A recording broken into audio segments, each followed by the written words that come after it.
There are other places where you can watch 35 millimeter film being shown.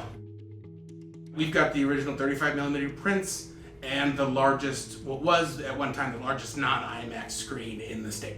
So here is the cutting table where the projectionists will cut the film together.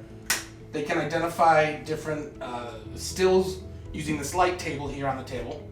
And this is the apparatus they use to actually cut the films together. So it's called cutting because you take the main reel and you cut the frames that you don't need off. Then you mark them with a China marker. So you find the same frames of the reel where they connect. You spoon them in through here. There's these little pegs here that go right where the holes in the film are. So you see it holds it in place. Then they pull this tape.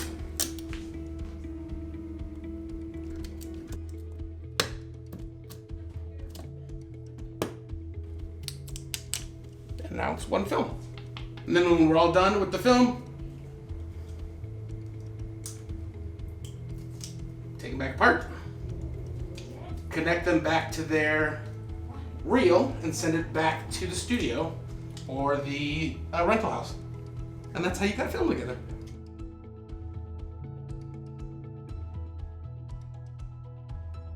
This piece of film, this is where it was cut together.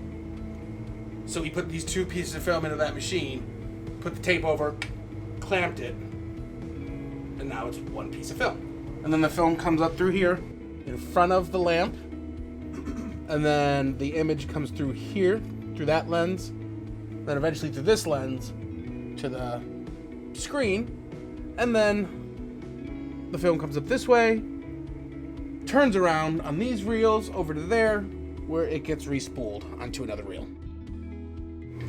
So the screen's on stage.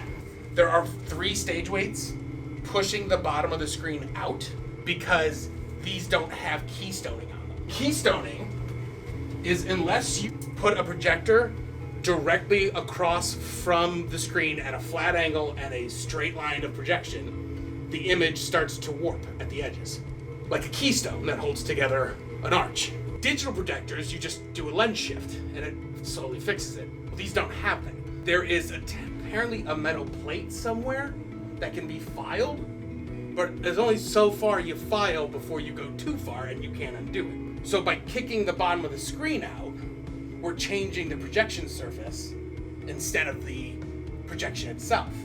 So now instead of an angled beam hitting a straight screen, it's an angled beam hitting an angled screen, and it corrects the picture.